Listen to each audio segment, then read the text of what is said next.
let us say you were the decision maker, and the upshot of all this was that Mr. Karim ends up not testifying at all as a decision maker. And faced with the evidence that you have, how would you handle that evidence?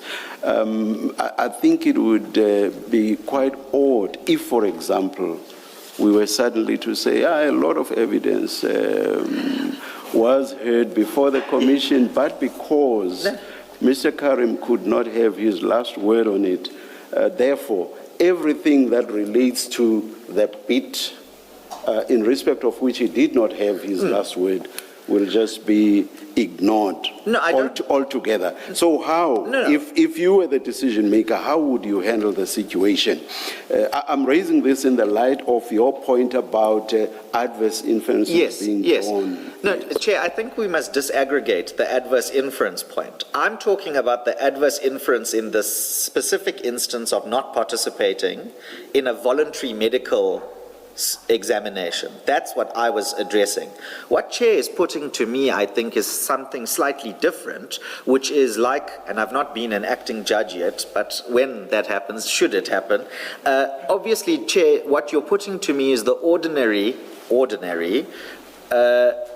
decision-making process that a judicial officer goes to in circumstances where you will weigh probability, credibility, admissibility, and so on. And if you draw an adverse inference at the end stage of your report writing in analyzing the evidence, that can't be objectionable. That's the ordinary rules of evidence as we understand it. So if at that stage you draw an adverse inference, for whatever reason you draw an adverse inference, I don't think in principle that there can be an objection to that exercise of inference drawing.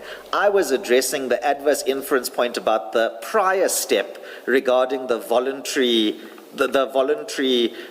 election. So, in direct answer to you, Chair, if I was the decision maker and it was argued in front of me that an adverse inference must be drawn, that Mr. Karim is a naughty person, so to speak, because he didn't participate in the voluntary disclosure. You see, that's what I'm trying to get out of the equation.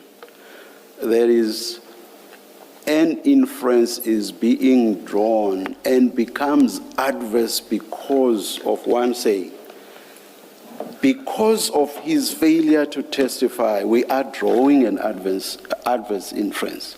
That's what I'm trying to say. Let's get that out of the equation and just look at the evidence that's before the commission and then decide what to make of it, just as evidence that's before the commission. Of course, it will be a fact that certain allegations have not been answered, and one takes it no higher than that. No, so it's at that level that I'm engaging. Then we're at Eden. Not an adverse inference based on the failure to testify, in the sense that maybe he was being naughty. Why would he not testify? So I'm engaging you at the level of the reality is that here is evidence to which there is no answer, period. But then we're at Eden, because that's what I was trying to draw the distinction on. If Chair puts it to me in that way, and that's the disaggregation that I was, with respect, motivating, you're not elevating the non-participation in the voluntary examination process to say, that's the evidence that you're naughty, I'm drawing the adverse inference. I can accept that. But if it's the second one, which is that it's unanswered allegations and therefore I'm drawing inferences because of the failure to answer, that's the ordinary laws of evidence. To get to that, what you call an adverse inference, to get to that, I think we would have to first make findings as to Mr. Karim's condition. Otherwise, it's just difficult, I think.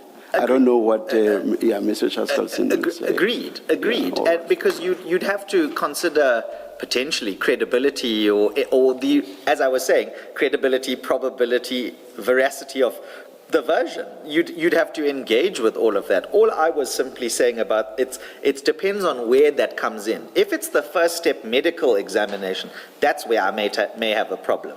But if it's the second step, which is what Chair is putting to me, unanswered allegations and what flows from unanswered allegations, To me, that's the ordinary principles of evidence. That can't be objected to, unless, of course, there's a question of Audi or whatever All right, you may continue, Thank you. please. Thank you, Chair.